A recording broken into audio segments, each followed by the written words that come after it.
Good evening and welcome to the fiscal year 2024 budget hearings. Please stand and salute the flag. I pledge allegiance to the flag of the United States of America and to the republic for which it stands, one nation, under God, indivisible, with liberty and justice for all. Roll call of the Ways and Means Subcommittee members. Councilor Morabito. Here. Here. Councilor Powers is absent. Councilor Silvestri. Here. Here. Councilor Zambuto. Here. Here. President Pro Temp McKenna. Here.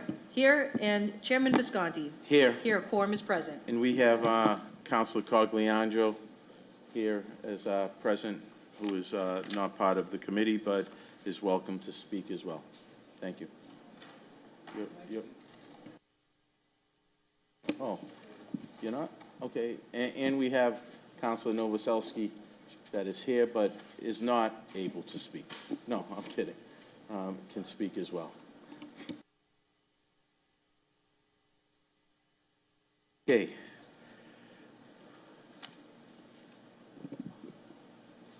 Mr. Visquet, welcome. Thank you, and good evening.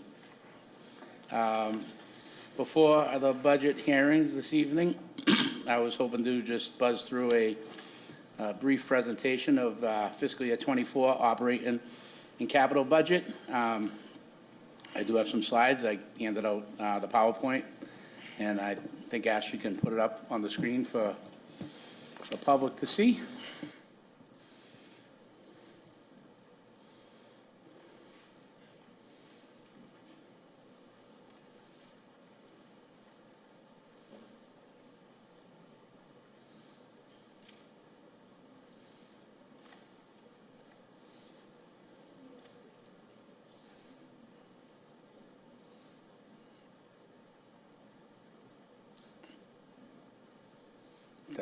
All right. So, for fiscal year 2024 operating budget, total general fund appropriations, $226,536,900. We broke that into three categories. The city would be $49,252,000. The schools, both the Northeast Vocational School and the Revere Public School, in total, $124 million. And fixed costs, which is our debt service, our employee benefits, our insurance, our pension obligation, et cetera, is $53,278,379.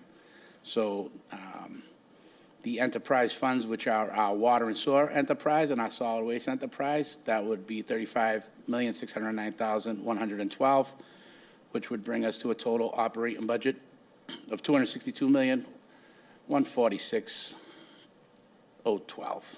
Next slide, please. So just a brief overview of the different categories of the budget. We do have our general government.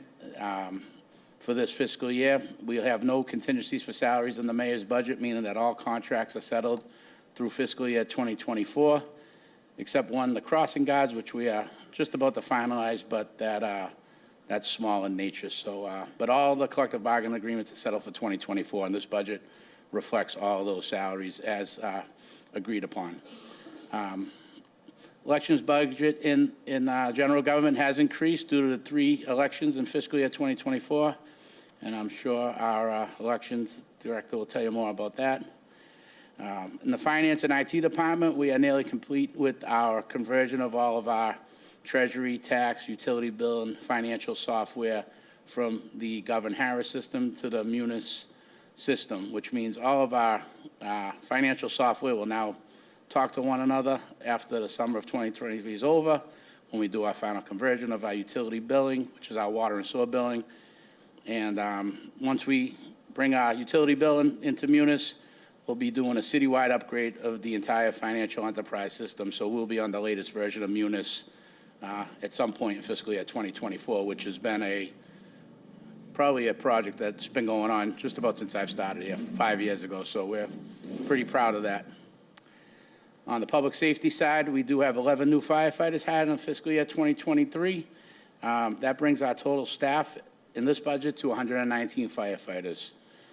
We did execute the New Point of Pines Fire Station contract, and that construction will begin later this month.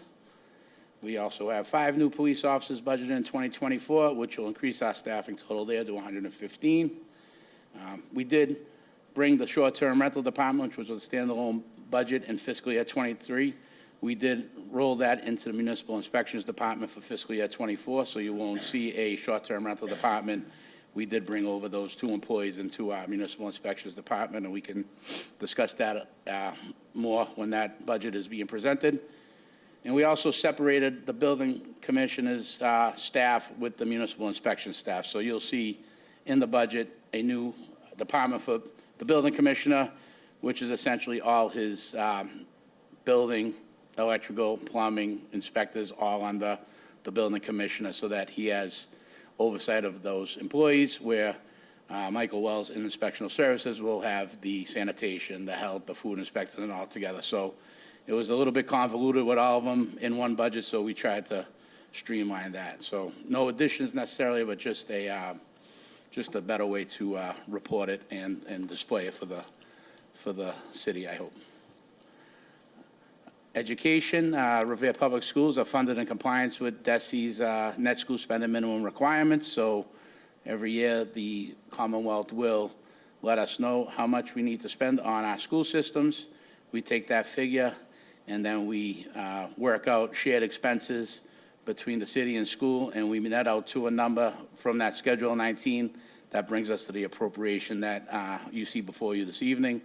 And the Northeast Vocational is also an appropriation that we get basically a bill for from the Northeast Voc. We are the largest member of the Voc. We have 21% of the students up there, and the appropriation that is before you is for the assessment for that and the assessment for the capital, which is the new high school that they're building. So both the operational and capital are addressed in the appropriation for the Northeast Vocational. With the Public Works, we do have the new DPW facility. It's moving right along. I don't know if anyone's seen it, but I believe we'll be ready to occupy that building in the late summer, early fall. We did execute a new labor agreement with the DPW. In that, we did create a general foreman position that is a management position, so that position pulled out of the AFSCME Local 880 Laborers Union for DPW. We did add in 2 lead supervisors. Those are not new positions. Those would just be a lead supervisor in DPW and a lead supervisor in the Water and Sewer Department that will act as the top liaison on the labor side to the management side, and you'll see that in the budget as well. Health and Human Services, this is another department where we've tried to streamline and took our community engagement and our SUDI departments, and we rolled them right into the Department of Public Health under the Chief Lauren Buck to create a streamlined organizational structure with program managers and staff reporting directly up to the Chief of Health and Human Services. Again, most of the contracts, most of the increases are contractual by nature. There are some additional nurses that are in the Public Health Department, which are also part of the Schedule 19. So we budget for the nurses, but the schools actually pay for them through the Schedule 19 calculation. So you'll see an increase there, but we capture that increase in our Schedule 19. For Culture and Recreation, we have Travel and Tourism Department that we've merged back into Parks and Recreation. Travel and Tourism was one of the initiatives that we have funded through the ARPA funds. I believe it's a good initiative. I believe as our tourism increases with our hotel revenues, our meals tax revenues, this would be a department that I hope that we could fund at perpetuity through some of the incremental increases in those taxes for our visitors. But this year, they are merged in with the Parks and Recreation budget. As I said, future funding for travel tourism, we hope to be an apportionment of meals and rooms tax going forward, but we'll certainly wait for new mayor to contemplate how we address that. We've increased our funding for library over the last several years for staff and operational needs to make sure that we are compliant with the Commonwealth's municipal appropriation requirement that allows the public library to be part of the Noble Network, and we can share all the libraries throughout the eastern region here. So we have met our MAR requirement and then some.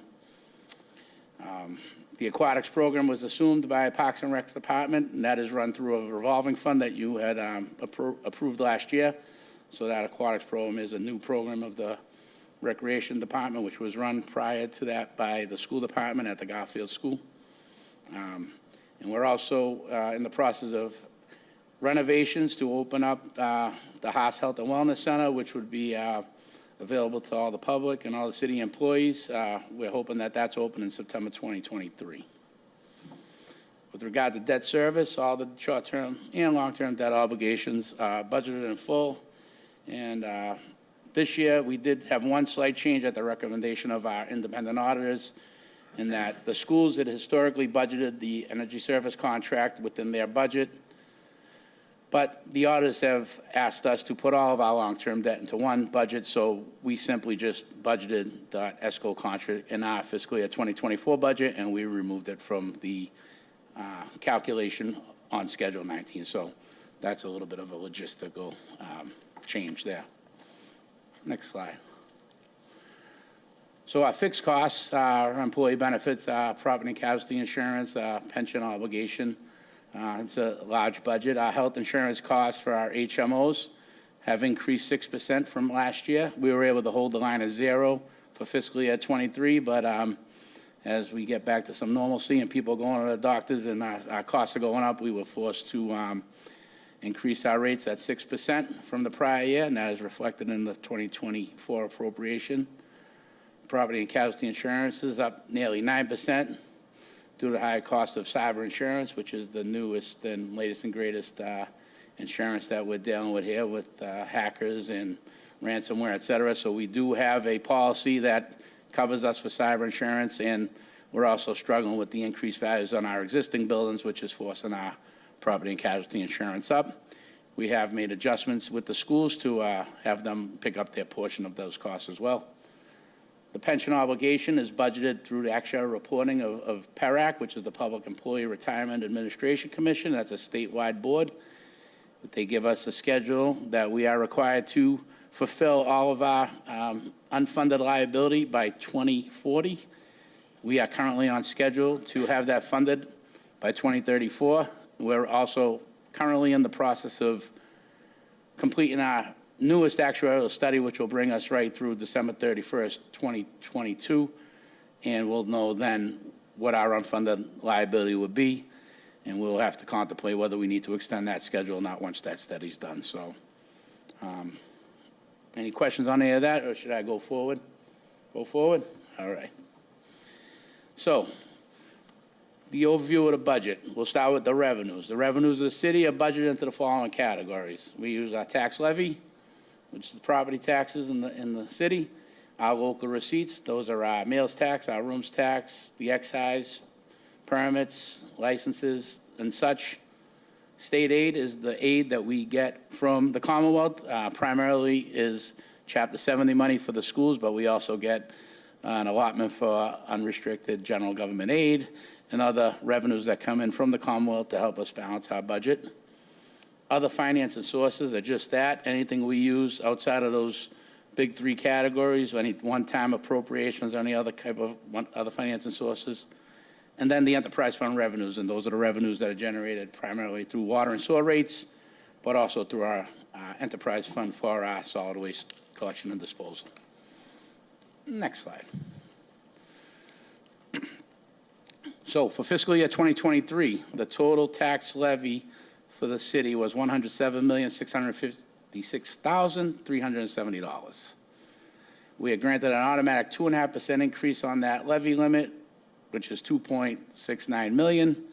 And then estimated new growth for all the construction in the city is estimated to be at $2.38 million. That estimated new growth comes from our assessing department, all of the building projects up to and including June 30th will be captured, and then we will submit our new growth to the Department of Revenue for certification sometime in the fall, but for purposes of budgeting, we need to come up with an estimate, and that estimate is $2.38 million. So we are budgeting based upon an estimated tax levy of $112,731,779.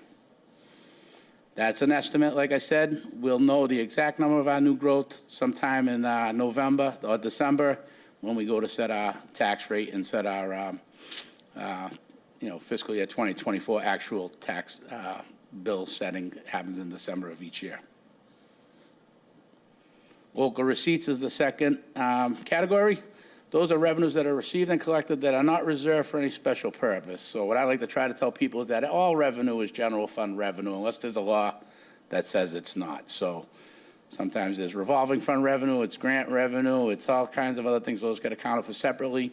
Otherwise, it's always general fund revenue. So your motor vehicle excise tax is estimated at $6.7 million. The license and permits that we receive for the new growth in the city is estimated to be about $4 million. Our rooms excise tax for all the hotels, we do get 6% on every room that is rented in the city. That is estimated to be at $3 million. We get 0.75 on every $100 on meals tax, and that's estimated to be at $1.25 million. And the bonus this year, investment income, has historically been low. When the rates were at 0 and 1%, we are now realizing 4 or 5% on our money on hand. So that investment income is estimated about $1.5 million. Total 24 projected local receipts should be $21.17 million, and that is an increase of about 11.8% from fiscal year 2023. Next slide. So third source of money is the cherry sheet revenue. That cherry sheet revenue is an old, it comes from the days when they used to print out the revenues that the cities received on cherry colored paper. So when you hear cherry sheet revenue, it's usually the revenues that are coming into the state, into the city from the Commonwealth. The estimated 24 cherry sheet revenue is $114 million. That is the latest number we've received per Senate Ways and Means. If those who aren't familiar, we initially get a governor's number, then we get a House number, and then we get a Senate Ways and Means number, and then eventually the House and Senate get together and they'll print out the final numbers. But every iteration of that becomes closer and closer to reality. So we like to use the latest number there. So of that $114 million, $98.4 million is Chapter 70 money, which goes directly to the schools as part of their funding formula through DESE, and unrestricted general government aid is at $12.3 million. Those are the two lion's shares that make up the $114 million. You'll notice that Chapter 70 has increased by $12 million, which is a 16.5% increase from 2023. And again, that is only for educational purposes. We do not get a dollar of that. It goes right to the schools, and that's part of their calculation.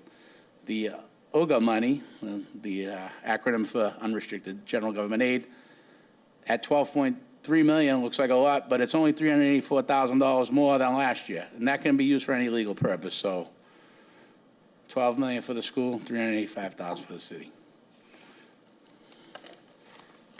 Anyway, all right, next slide. Other financing sources are basically any other revenue sources that do not represent the tax levy, the local receipts, and the cherry sheet revenue. As part of the fiscal year 24 budget, we're not estimating or contemplating any funding sources to balance the budget. So basically, we are in balance without any one-time revenues or any other kind of, grants or gifts or ARPA funds. There's none of that being used to balance this budget this year. Next slide. So the enterprise funds, they are not general fund. Enterprise fund is another way of saying a business type operation in the city. We have two of them. What they do is they give us separate accounting for all the expenses and revenues of a department so we can kind of weigh whether those are self-supporting businesses or if they need general fund subsidies. With regard to the water and sewer department, we do charge rates that fully fund the operations for both direct and indirect costs of that water department. With the trash enterprise fund, we only get about $400,000 on a $4.5 million budget. So the general fund subsidized trash collection to the tune of $4.1 million in this city. So next slide. So for fiscal year 24, we're estimating revenues at $33.6 million for the water and sewer department, which is made up of water and sewer user rates, as well as the $1.1 million from certified retained earnings that was appropriated at the last meeting here, as well as $1 million from the ARPA fund, which, if you remember last year, we did dedicate $3 million towards leveling off water and sewer rates. This is the second year of a 3-year plan on that. We do have $1.7 million from stabilization fund if necessary to balance that water and sewer budget. Now, it is tricky to estimate how much revenue is going to come in from water and sewer because of all the construction going on in the city. When these buildings come online, they begin to use water. So even though we set a rate increase at 4.25%, we realize more revenues when we have more buildings coming on. We also realize more revenues when we have good leak detection and we're doing good infrastructure, so we have no unaccountable water. So right now, we're estimating at $33.6 million for the water and sewer enterprise fund. Without the use of some of these supplemental fundings, these rates would have to go up approximately 18.5%. Like I said, we budgeted at 4.25% in fiscal year 2024, but at some point, we're going to have to sit down and really take a look at the water and sewer operation in the city and make sure that we can support the operations as well as the assessments from MWRA and all the debt service with the rate structure. But as it stands right now, rates are up 4.25% for fiscal year 2024 as voted at last year's budget meeting. We did a 3-year rate structure, as you may recall. So, next slide. All right, so that was the revenues, and now we'll go over the expenses. So on the city side, we have the categories of typically general government, public safety, public works, health and human services, culture and recreation. On the school side, you have the Revere Public Schools, and you have the Northeast Vocational. Our fixed costs, which are our combined costs, are our debt service, our health insurance, property casualty insurance, and our pension. Then the last two expenses that make up the total budget are expenses of the enterprise funds and other expenses like the cherry sheet assessments and the overlay. Cherry sheet assessments are charges from the state for things like MBTA, for things like retired teachers' health insurance and other things. So they give us money and they also assess us money. That happens on a month-to-month basis. We have to account for both sides of that. Overlay is simply our reserves for abatements and exemptions. So when we do our budget, the Department of Revenue allows us to take credit for 100% of our tax levy, but we do have to build in an overlay, which is somewhat like an allowance for uncollectibles. So when people come in and there's valuation issues, or if they got statutory abatements for being a veteran or being a surviving spouse or whatever, we don't reduce the receivable. We just use the overlay to fund that. So that's a summary of all the expenses. I'll go through them in a little more detail with the next slide. So for fiscal year 2024, expenses as requested in the budget presented to you would be $9.2 million for the operation of general government. $31 million, and I'm going to round these numbers, for public safety, $4.7 million for Department of Public Works, $2.5 million for Health and Human Services, and $1.7 million for library recreation, which will bring us to that number of $49.25 million, which we discussed in the first slide. Next slide.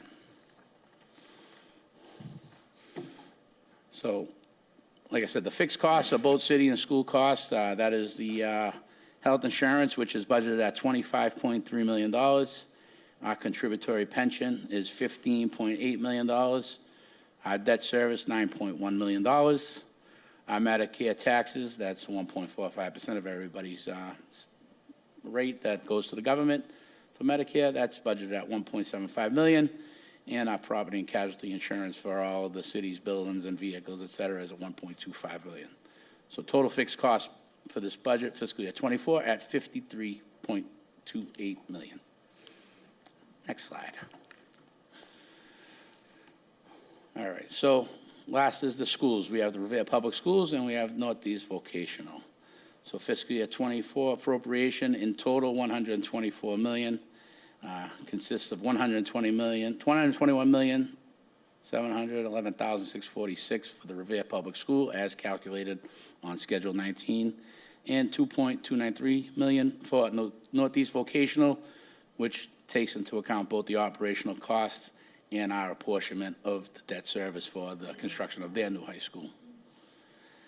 The public school for Revere Public Schools is funded in compliance with the guidelines of DESE, and That takes consideration all the shared expenses, like I said, employee benefits, pension obligations. There's a little bit of dollar trade, and that goes on through a Schedule 19 that ensures that we're getting credit for the things we pay on behalf of the schools, and some things like student transportation are costs that are borne by the city but given to the schools in their budget so they can manage that. So unfortunately, student transportation, which is about $9.1 million budget line, does not count towards net school spending. They don't consider that an educational. It's transportation. So we're obligated to pay it, and that is also part of that appropriation that you see for $121 million. Again, note these folk, $1.87 million is the 2024 operational budget. We have 253 students there, about 21.1% of the total students of that school system. And the $336,000 funds the 2024 capital budget assessment for the new vocational high school, which will go up when that school is built. So I believe that's just temporary borrowings as they ramp up towards final construction. I believe our apportionment of the high school is going to be approximately $2 million once completed, but that may take several years as we ramp up to it. So this particular portion is just to fund the ongoing construction as it goes along. Next slide. So enterprise fund for water and sewer, we have $1.8 million budgeted for the salary. That's for our employees within that department. Expenses that are not debt-related or assessment-related are $1.2 million. The debt service for fiscal year '24 for all of the water, sewer, and drain work we've done throughout the city historically is at $8.9 million. Then our assessments from the MWRA, who supplies our water and treats our sewerage, $6.4 million for MWRA water and $12.7 million for sewer. So total water and sewer operations is $31.1 million. Next slide. For the solid waste enterprise fund, we have salaries at $463,000. We have expenses at $24,000 that are not contracted services. We have a small capital amount of $15,000, and our contracted services is the Stratus. There's a drink there. That's our solid waste collection. That's our solid waste disposal. That's our recycling, collection, and disposal, as well as any other kind of bulky items and such. And that is just about $4 million. So total solid waste budget for fiscal year '24 estimated at $4.5 million. All right. So lastly, on the operational budget for general fund, we have our cherry sheet expenses at $18.1 million, tuition assessments of $11.1 million. That's any students that go to different schools outside the city, whether they're charter schools or vocational schools or whatever. That money follows the students. So the more kids that go out of district, the more you'll see that assessment go up. State assessments, the majority of state assessments come from the retired teachers' insurance. For those who don't know, the teachers that are teaching currently and are active, they're funded, their insurance is through our self-insurance trust for health insurance. But when they retire, they become part of the GIC, which is where the retired teachers go. So those teachers' costs of insurance are assessed to us through the cherry sheet. So that's at $2.67 million. We do get assessed by the MBTA, you know. I know they're moving bus stops and stuff, so, you know, want to make sure we hold them to account, but they do charge us $4.3 million for having MBTA in the city, so hopefully we're getting our money's worth. And last but not least, there is a small offset to assessments that goes strictly to the libraries, and that amount is $132,000. So they give it to us, but they assess us saying that you really can't use that. You got to earmark it for the library, so we always put that in the special account for the libraries to access. So like I said, total $18.1 million on those cherry sheet expenses. And then lastly, our overlay, we're budgeted at $1.2 million for fiscal year '24. We had funded our snow and ice deficit at our last council meeting, so typically you'd see a snow and ice deficit in here to be raised, but appreciate you guys funding that so we didn't have to deal with that as part of the '24 budget. So that's basically a summary of the general fund. And I put a brief summary in for the capital fund there just to put it in context for everybody. The capital plan, as well as all the narratives to it and the descriptions of all the types of things we're doing is enclosed in your budget. But for those viewing at home and in the audience here, Our capital plan fiscal year '24 is $53.2 million. We tease that out to the next 3 years, so we have a 5-year forecast. We're estimated to spend from fiscal year '25, '26, '27, another $36.7 million. That does not include the new high school. We have a number in here that is $500 million. I had to pick a number, so that was the number I picked. I believe that that would give the city $300 million city share. So we are trying to look at this high school going forward in a way that just don't design it and come with a number and we'll all be blown away. We're trying to go with, here's a number, budget to this number so we can have some planning. I'm not in a position to really debate the number or what it should cost, but at least for my purposes, I can work with a $300 million number, start to get some timelines and some estimated interest rates on this number and start to build a forecast. Usually I come before you with a 5-year forecast. I think due to the upcoming mayor's election and the time on some of this budget stuff, I'd like to get the budget approved, see where we are, get a little more advanced on what we're doing with the new high school, and then do a pretty detailed 5-year forecast in the fall for everybody once we get some better numbers. But I'm going to be working with this $500 million with $300 million as the city share because that number seems to move a lot, and I want to try to be able to have some specific numbers to work with here. So anyway, for fiscal year '24, that $53.2 million is primarily grants and other financing sources. Again, we have a lot of grant dollars that come in the city. And anything that we can pay for capital with grant dollars, we always appreciate that. Of the $41.5 million, about $4.9 million of it is coming from those ARPA funds that we speak of often. The pay-as-you-go is $1.9 million. That was presented to you at the last city council meeting. That is in committee. We're hoping to vote that out favorably before the end of the fiscal year so we can get a jump on some of that pay-as-you-go capital. And we would have to bond $8.2 million per that fiscal year '24 capital plan. The majority of that $8.2 million is going to be $6.4 million for the fire station, which you've approved the bond, but we haven't sold the bond, so that's why it's represented here in fiscal year '24. And $1.8 million for schools, and that is not the high school, but that is 2 accelerated repair projects that we currently got funded for through MSBA. That is for the Beachmont School boiler and doors and windows at the Lincoln School. So at some point, that debt service will be coming on to the ledger. Next slide. So looking at the capital plan another way, for fiscal year '24, we got about $4.4 million budgeted for vehicles and equipment in the city. For public buildings, we have $32.7 million. Parks and open space at $7.3 million, and roadway infrastructure at about $8.7 million. So just wanted to say for fiscal year '25 through '27, the challenges to the city would be to build some capacity to make sure we can fund the debt service to the Revere High School. So again, we set a design to build at $500 million at this point for planning purposes. I'm anticipating that the city would have to come up with $300 million of that, with MSBA grant anticipation at $200 million. Location currently being used is the current high school field. So that is a living, breathing document that we're working on, and we'll have more information on that. But again, just to try to have an idea of where we're going to be and what we can afford, I need to set a number so I can start planning towards that, and that's what this number represents, and really nothing more. So I don't want to get too deep into the weeds on that. Next slide, please. So we also do a capital plan for the water sewer enterprise, which is new to the council. I've done it for the last couple of years just to break it out, just like we do the operating budget. So we do plan to spend about $20.6 million in fiscal year 2024, with an anticipated $49.7 million in fiscal years '25, '26, and '27.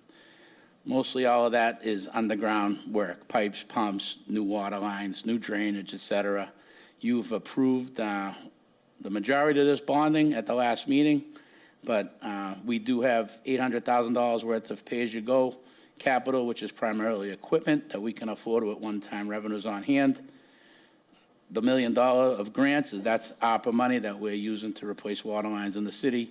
and the bonding of $18.8 million is most of the work that we're doing through CDM and the consent decree, which, again, you've voted most of that dollars in at the last meeting. Next slide. Again, just put another way, as it breaks down in your budget book, vehicles and equipment is $1,075,000, water infrastructure at $5.8 million, and sewer drain infrastructure at $13.7 million. So what are the challenges going forward for that? Well, we want to look to end this consent decree. We want to stabilize our water and sewer rates, and we want to continue to build and upgrade our infrastructure for a community our size. So those would be the challenges for the next mayor. Last slide. Everyone awake still? All right. Fiscal year 24 budget is a responsible, balanced budget. It is presented in accordance with the Government Finance Officers Association Distinguished Budget Presentation Guidelines. So I've adopted this GFOA budget when I started here. We've got awards for the budget prior to me coming here, and I am happy to say that we received our 9th consecutive award for our budget that was presented in 2023. So we tried to use the GFOA model to present the budget that works as a policy guide and a communication guide, and something that everybody can pick up and read and understand, and I hope that we do accomplish that, but always willing to hear any feedback on the budget and how we can be better at it, so don't be shy. All our collective bargaining agreements are settled through fiscal year 24, so what you see in the budget is pretty much everybody's salary as it is. We're not awaiting. We don't have any money put aside in the mayor's budget for anticipated contract agreements. Everybody's contract is settled, and the budget is reflective of that. I want to thank you again. I got some money at the last meeting to do a comprehensive salary and benefit analysis coming, so that when we get into collective bargaining for fiscal year 25 and beyond, we can be prepared for that. We also have a health insurance agreement that is settled through fiscal year 24. That's the agreement that the city makes with the Public Employee Commission. Last time we met, we did agree to leave the benefit structure as it is. We didn't want to change co-pays. They didn't want to change too many things. Everyone kind of liked the health insurance budget, but the compromise that was reached is that at the end of 2024, contributions will increase from 20% to 22.5% for the employee, and will reduce from 80% to 77.5% for the employer. With that, everybody will receive a 0.75 raise on 7/1/24. So we'll be shifting some of the costs of the insurance onto the employee, and to offset that, we've agreed to a 0.75 raise. So even though there's no contract agreed for 2025, you will see that raise reflected in the 2025 budget before any contracts are settled. I imagine that the PEC and the city will meet in calendar year 2024 to discuss a new agreement. I don't have to go on and on about the health insurance and the cost of that, but I know it's a pretty contentious item, but it's a $25.3 million budget item, and it needs to be kept, you need to keep an eye on it to keep those costs stable. So what's next? Long-term financial plan. Once the budget's passed, the new long-range financial plan will be updated with the long-range forecast that will incorporate the cost of building a new Revere High School. I thought it was a little premature to try to put that together as part of this budget process, so wanted to hope to get through this budget season, see where we fall, and get some more information on the high school and its progress on the design and the costs. And in the fall, we'll do a long-range plan and see where we're at. So thank you for listening. I tried to make that as brief as possible, and happy to answer any questions on it. Thank you. Thank you, Mr. Biscay. Before we enter into the departments, and does any counselors, members of the Ways and Means Subcommittee have any questions with what was presented? Oh, Councilor McKenna first, and then I'll... Thank you, Mr. Chairman. Rich, I was just wondering about the recycle program. Are we paying a fee because of contaminated recycling items that are in the recycling bin? Or they still have the program where they're going around and they're checking the recycling? Well, I'll take the first question. I believe that we're always at risk of getting fined for having contaminated recycling. I would have to defer to Paul Argenzio and his department to find out if we've been getting a lot of those. I know our old recycling outfit that we were using was just about hitting us every single time we came up there with a truck. We have since eliminated using them, and we've went with another vendor that's realized us much better rates and a much better percentage of loads that are not considered contaminated. I don't know what the thresholds are, but we have significantly decreased our cost of recycling for sure. Council Zambudo. Thank you, Mr. Chairman. Thank you, Mr. Viskey. Are there any other hidden expenses like the transportation that we're not allowed to use against the net school spending? I mean, how many more hidden expenses do we have to give to the school department? I mean, when I look at the numbers of what goes to the school department and what goes to the city, it's unbelievable. I mean, I started running for office when the budget was $40 million in the city of Revere. So I'm like flabbergasted with these numbers. And every time I hear that, oh, that's not allowed, you know, transportation, that's almost $10 million, and we can't charge that towards net school spending. Net school spending is a joke. I mean, the way they formulate this, it's all the money for them, none for us, none for the taxpayer. You know, God forbid you don't have kids in the school system, and you see this stuff, you want to cut your wrist. Anyways, that's just a comment rather than a question. If you do know of any other hidden expenses that we're not allowed to charge to net school spending, I'd appreciate that. I mean, I wouldn't necessarily consider them hidden, but yeah, I think that a lot of urban communities are certainly struggling with the cost of transportation, especially after the pandemic when some of these places went out of business or really shut down, and then trying to keep them back and get them back in here. There's not a lot of competition on these bids, so we're really over a barrel with them. But, I mean, I wouldn't say the costs are hidden because it's pretty clear that transportation costs aren't included in the net school spending. It's just how do we control those costs and manage them the best we could, because, again, we're paying for them through a Schedule 19, but the schools are running that operation. So I think they'd be better to answer what they're doing about trying to keep those rates as low as possible. I mean, even transporting special education students, it's cheaper for us to pay the parents to drive their kids to school than to pay for, an outfit to actually take the child to school. So I know they are working on it. I can't speak too much to the detail of it. I would leave that to the superintendent and her people to give you a little more info. But it is frustrating that we're spending $9.2 million on transportation and not getting the credit for a dollar of it. And I'm also, I'm not looking to pick on the school department, but it's a lot. You can be a lot more discerning when you're paying for the money. You know, when the money's being paid for, I think there's a lot of times that things are overlooked, and we're paying a lot more on issues that maybe we shouldn't be. I don't know what the answer is, believe me. If I did, I'd have a plan to monitor it. But it's from when it started, it's completely out of hand. And like you say, COVID really blew it into another stratosphere, so to speak. It's because you're right. There's no competition because who the heck can keep a company afloat like when you had COVID? You know, it was just, you had all that equipment, you had insurance, you had all that stuff. Most of them went out of business. They're all small businessmen.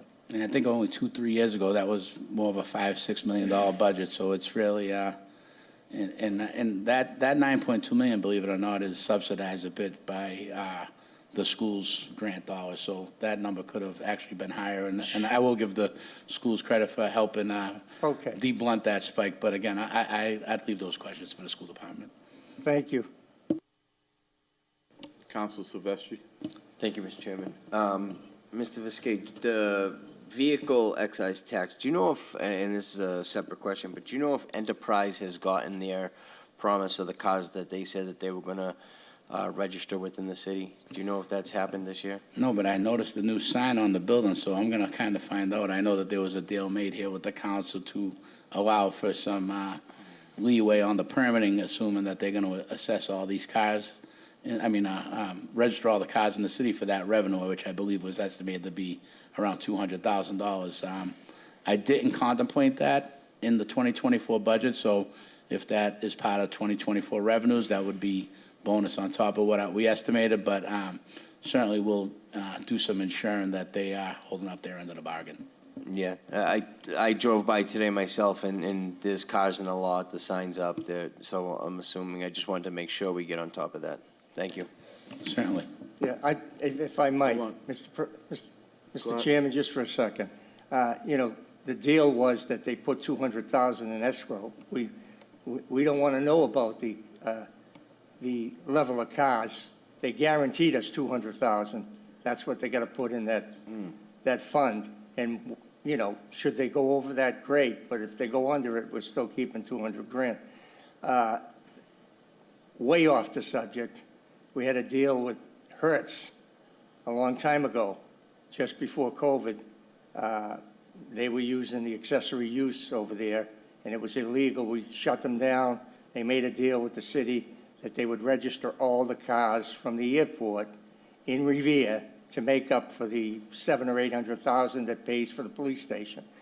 I don't know who's monitoring that. I don't know who's looking at that, but they got cars back there again, park and fly, and we should be collecting that revenue. And I don't have the time to go and check the receipts. But I'm happy to somebody- report that those receipts are very plentiful, and you'll see the offset in the debt service budget from those receipts. I believe it's over $600,000, so that money has come in and Beautiful. is doing really well. One of my major accomplishments. Great, thank you. Counselor Morabito, sorry. Thank you, Mr. Chairman.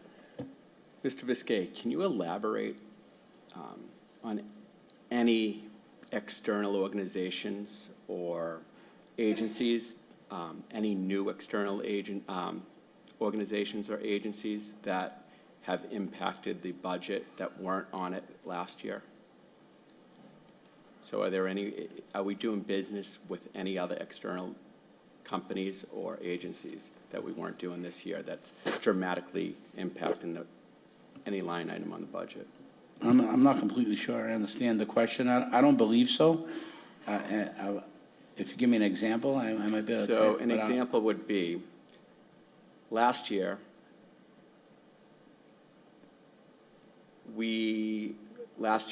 there was no line item. This year, there's a line item for, say, a new insurance company or a new vendor that we're paying $200,000 to, which we didn't pay last year. So is there any new external organizations or agency that we're paying out to that we didn't pay out to in a large sum last year? Off the top of my head, I can't think of any, but if they come up, I'll think of them. I know that, like, we change vendors sometimes. We put things out to bid.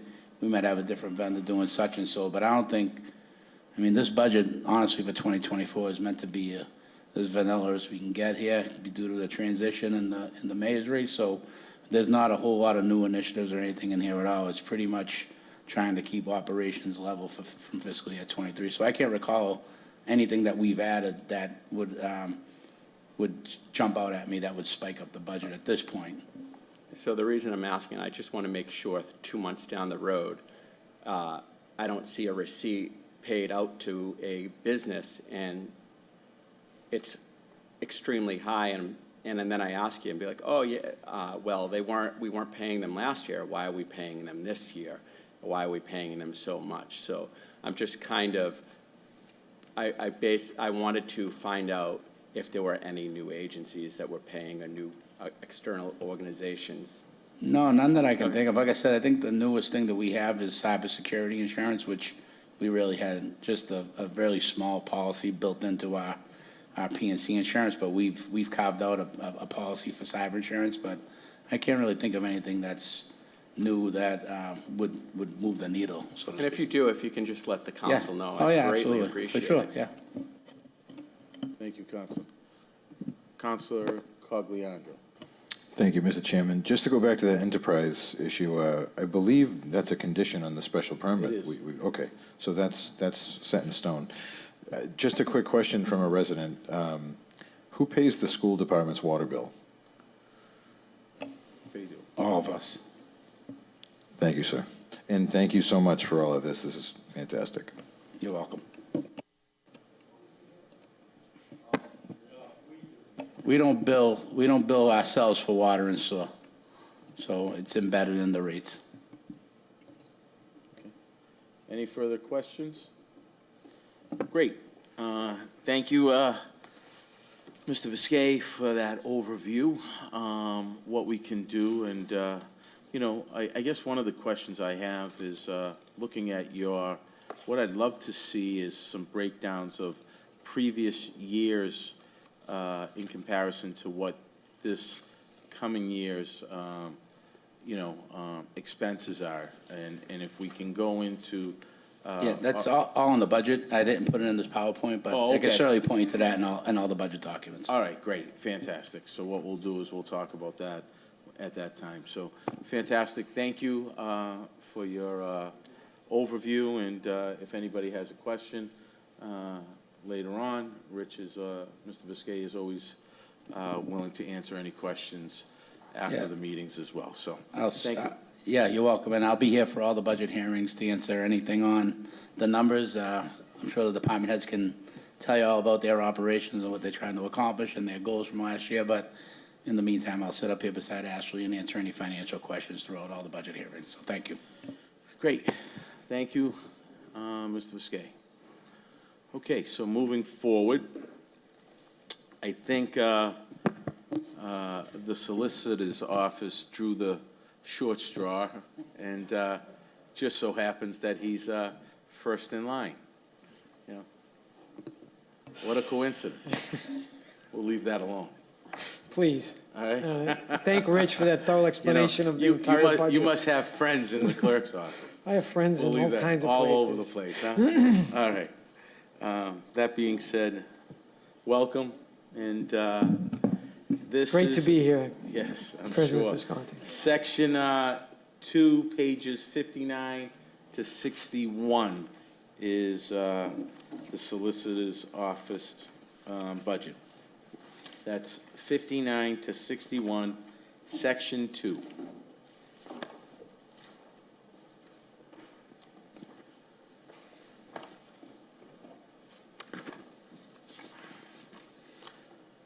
Paul, the floor is yours. I don't really have a whole lot to say. The budget's pretty standard year to year. All the expenses all the money that is being placed in the budget is pretty consistent with what we've done with the past. It covers all my expenses. I'm always looking for more, obviously, when it comes to settlements and outside legal services for all those unpredictable things that may occur during the year. But otherwise, it's satisfactory to provide for the needs of my office. Okay. Do you want to, so there's no changes or nothing that you'd like to go over in specific, or? Nothing that I have. I'm here, I'm happy to answer any questions if Okay. anybody else We does, but can nothing open that it I up have. to the members of the committee first, and then others as well. So, Council Maravito? Are you? Thank you for being up here. He's on the. Thank you, Steve.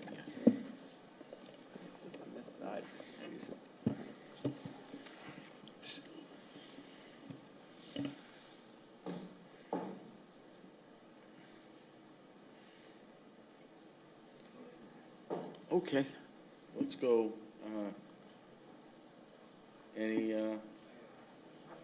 okay.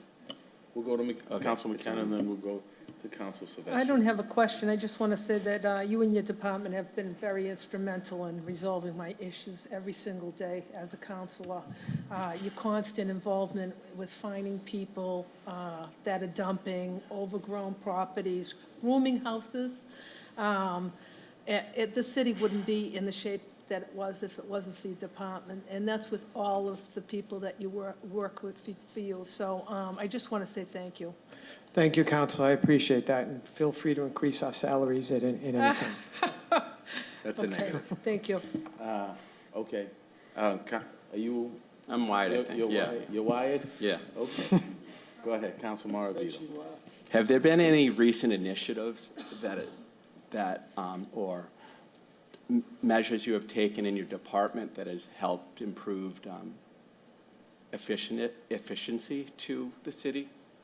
I think so. If I understand the question, we recently brought on a new staff member to help with all the policy and writing analysis, we call the position, to help with reviewing more quickly and hopefully turning over more quickly any amendments and changes and improvements to city ordinances, which has always been a priority of mine. We just never really had the ability to do it as quickly as we would like. So I think that's been a big addition. Excellent. Council Silvestri? And then, Thank you, Mr. Chairman. Paul, why are they, or are they on there? So we have 3 positions on this add-on, and then are they in here as well, or? When you say in here. You're talking about, I'm sorry, ahead. Council Silvestri, you're talking about the sheets I passed it out? Yes. So those are the grant and other finance and source employees, which you'll see, one of them is assistant solicitor is one of the positions. And you'll see on the budget book, you'll see other salary sources. That will reconcile to your sheet. And then the other 2 are part-time members, so you see part-time salary. Some of those people that do the 40U hearings are part of that. They're paid from the 40U fund, so you may not see them in particular, but we want to account for everybody. So we provided a list of all employees that are paid from other finance and sources to the council this evening for your benefit. So that's just, so you may not necessarily see them in the budget if they're paid from a grant, because we're not voting on grants, but in this particular case, you see the other finance and source for assistant solicitor, and that is paid out of the 40U fund. So you'll see a majority of those grant accounts maybe from the ARPA fund, but we also have many other grants throughout the city that we pay for employees from. And that's, this was a request that was asked so that we can identify all the people that are not potentially represented on the budget. So it's in the spirit of transparency, we tried to give you everything you need there for our employees. Okay, thank you. That makes sense, Mark? Yes. Okay. any other questions? Tony? Oh, Council Cogliandro, I'm sorry. That's okay. Thank you, Mr. Chairman. I just want to take the opportunity to thank you, Paul. Anytime I call you or email you, you always get back to us. You make my job easier. I appreciate you. Thank you. Thank you very much. I appreciate that. Okay. Go ahead. Councilor Zambudo.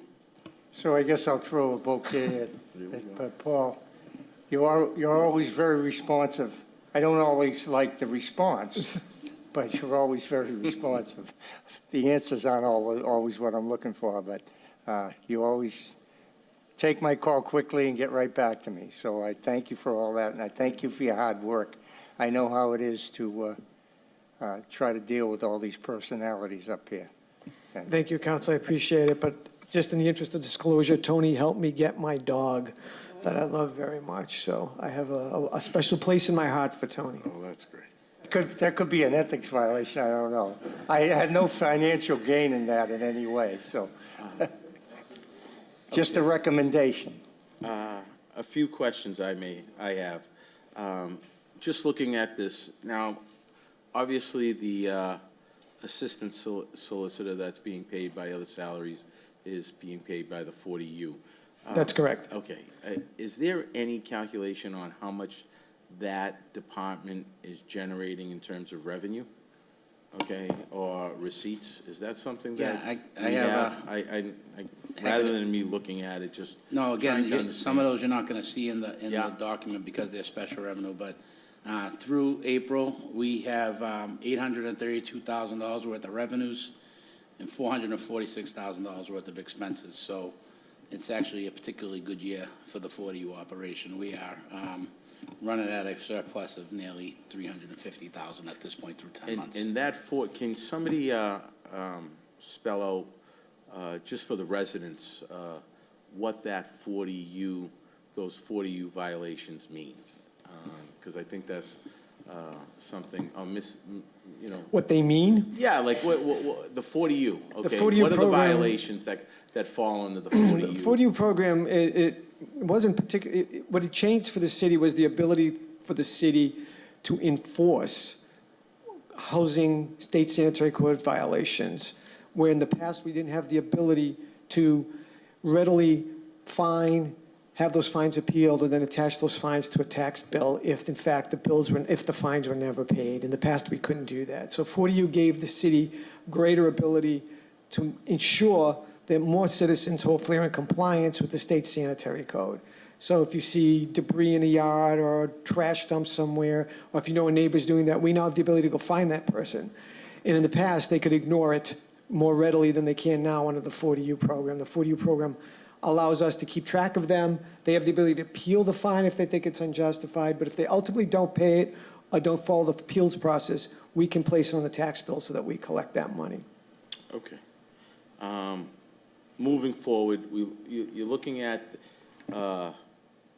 in one of the line items here that is always seems to stick out is the outside legal services, as well as the settlements for the city. It looks as though, let's start off with the settlements. It looks as though your department requested roughly about $500,000 for the fiscal year budget 2024. Mr. Viskey wasn't as nice and, cut that down to the 25,000. That being said, we're looking at, is that just a number that you arbitrarily come up with, or is that something that you see the lawsuits that the city have and what your projections are for these lawsuits? Well, it's an astute question. It's very difficult to predict what lawsuits may come or what settlements might be needed to be paid out in the future. It's really, really hard. I have a good working relationship with Rich such that if something that would exceed that amount of money, I would go to him to try to see if this council can then reappropriate or whatever his procedures Sure. are for doing that. Generally, that number has been pretty much the same number since I've been here. Okay. And of course, costs have gone up and expenses have gone up. The city's bigger. There are more people looking to file claims against the city or not. So I am always optimistic. I'd like $2 million in there if I could get it. So that to number, cover. so in other words, that number is not something that you're projecting in terms of settlements or? The $500,000, no. Those aren't, I don't know how many settlement lawsuits we have right currently. I think it's one of the line items here, contract. It is. Lawsuits defended and settled, but nothing that shows how many lawsuits are pending. Correct. Okay, do you have a number for that? I do, but not with me. I do, Okay. but not with me. I'm All right, sorry. I would love to know I'll be what happy to forward number that to is. you. Yeah, if you don't mind. Go ahead, Mr. Viskey. Thank you. Just to follow up with Mr. Capizzi's statements, release and settlements is a tricky line, and we ask all the departments to submit budgets on what they think they need to run their budget, so we don't restrict them. And Paul is doing his job and saying, yeah, it's $500,000, that may be what we need, but the release and settlements line, we kind of budget that like we do snow and ice.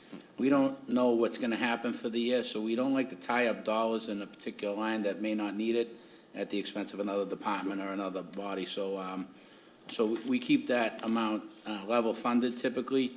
We are required by law, whether this council approves it or not, we have to pay the settlements once they're agreed upon.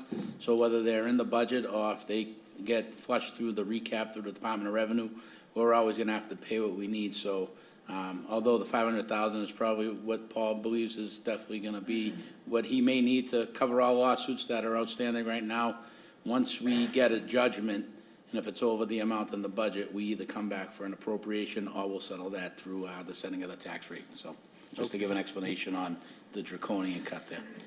Okay, thank you. And then if we can just go down to the outside legal services, which is always a good size line item in your budget. Obviously, it's been reduced as well. What are we doing to try to reduce that line item? I know we have another assistant solicitor that I know is being paid by the 40U, but how much of that, how much of those duties can get pushed off to that assistant solicitor rather than hiring outside legal? You know, and it's a big number. We have 2 assistants in your office. Is there any desire or capability of getting more representation from the people in your office rather than outside legal services? Yes, and I think we're doing the best we can with that, given what we have to work with. A lot of the outside legal stuff is something that's not readily defended by anyone in my office. For example, I recently provided a legal opinion as to the powers of an acting mayor that I felt needed to get an outside opinion on so that it could appear that we're giving the best, most comprehensive response and so that it wouldn't look political. So there's those situations that come up, which I can't always predict. And they're unique cases, and this is somewhat of a good example, but not completely on point, like the eminent domain case. That's a very special area for defending, and we're talking about millions of dollars in this lawsuit, so we wanted to pay to have an outside attorney who does this stuff specifically to give the city and the taxpayers the best possible representation. And also, we don't have the resources internally. A case can take over a person's full-time day for weeks and months at a time. We don't have the ability to do that here with the resources that we have internally. I do try to keep it as low as possible. I always negotiate a rate with the lawyers that I use outside, specifically D'Ambrosio and Brown, because it's an excellent rate. So I do try to keep that cost as low as possible when possible. I am looking to expand more among the 3 of us to give us more internal work. And now that I have the policy writer here, she's also taken some stuff off my desk and off Dan's desk by doing what she does. So I'm hoping to utilize the 2 assistant solicitors more going forward with litigation and other matters of defense. Okay. Well, great. I think that's all I have. Every other line item in terms of your expenses. Okay, hold on, I'm sorry. Council Maravito. Thank you, Mr. Chairman. Thank you for the leeway, by the way. I'm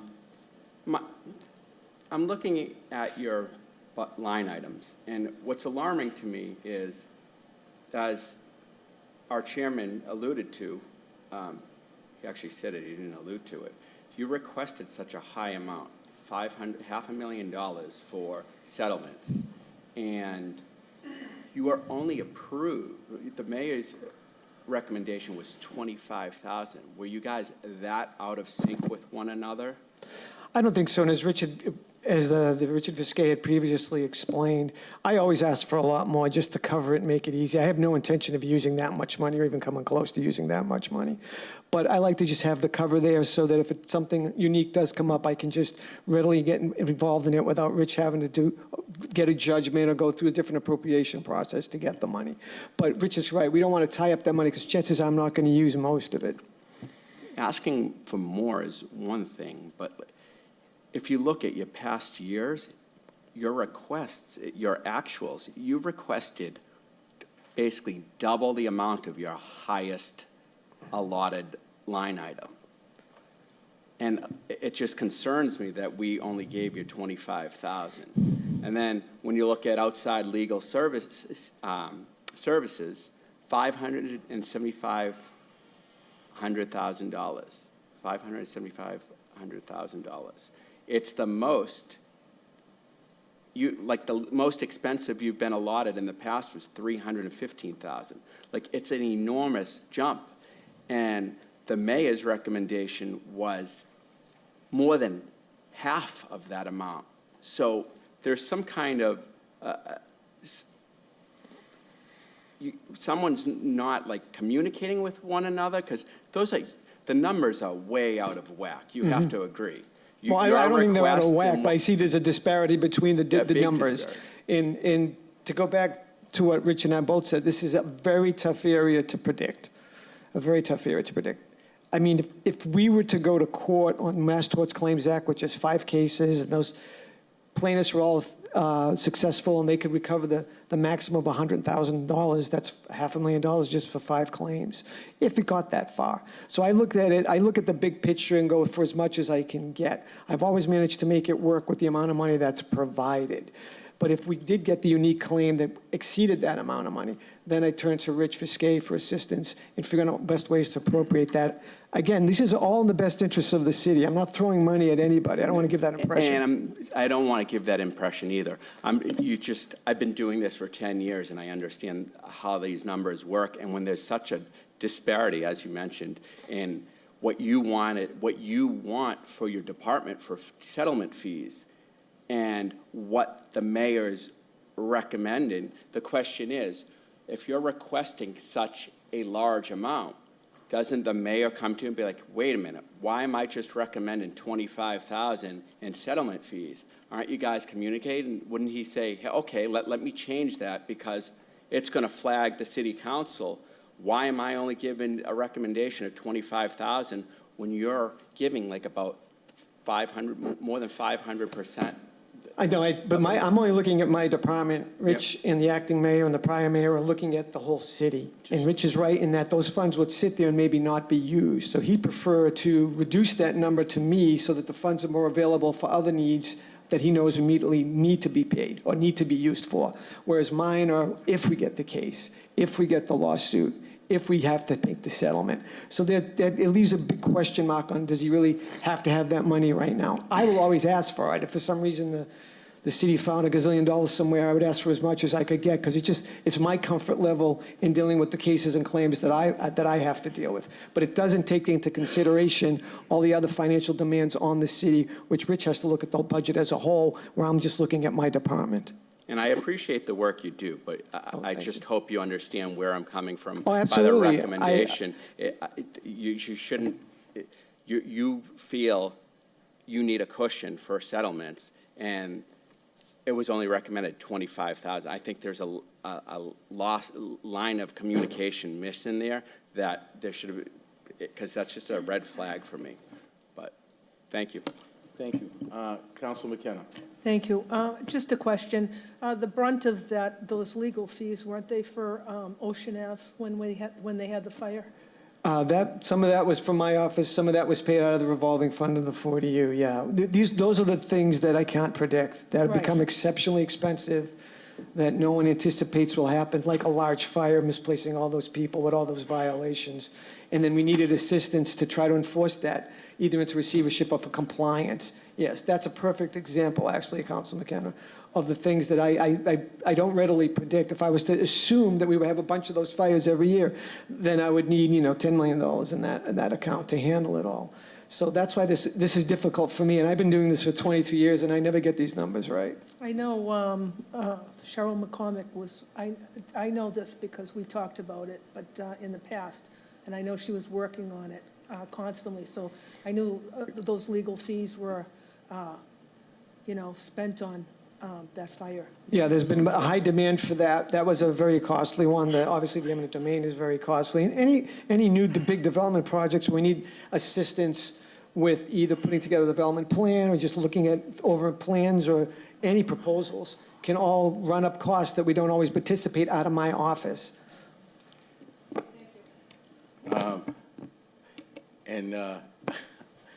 I can appreciate the sense of greed of asking for everything and just getting a little, but I think if this is the methodology behind it, if you look at the last few years, going back from 2020 to 2023 budget actuals, they average roughly about $220,000, which kind of falls in line with the 250,000. Is what I would have to assume that Rich came up with that number from.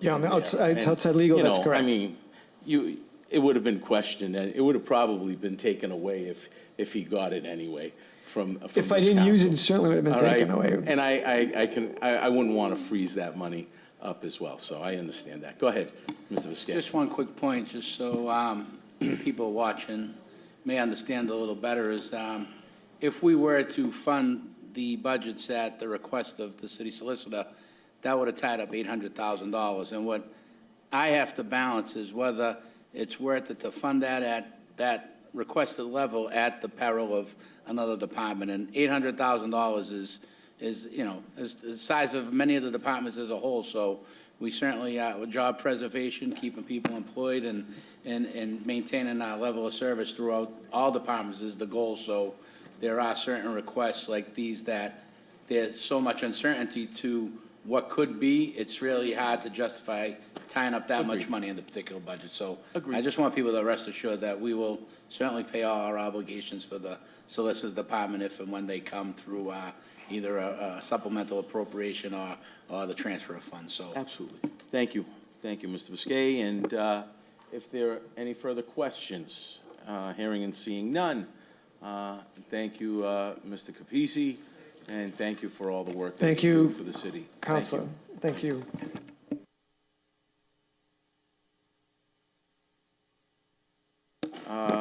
Next is the Licensing Commission, which is Section 2, pages 73 and 75. I'm not sure who's here. I think, did Paul just leave? All right.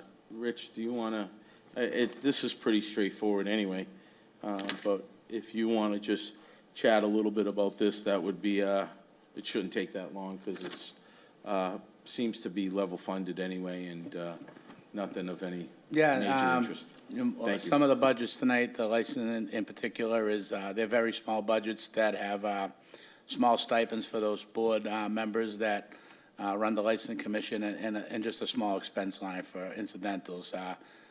Although licensing is listed as a separate department, it primarily is under the supervision of the city solicitor. I think he may have just forgotten that he had one small budget to present, but again, like you said, the appropriation is level funded and is simply to pay for the stipends of the board members plus a small allowance for any incidental expenses of the board. Any questions regarding the License Commission? Okay, great. Hearing and seeing none. Thank you. We can conclude that. Let's move along with the Election Commission. That's Section 2, pages 67 to 73.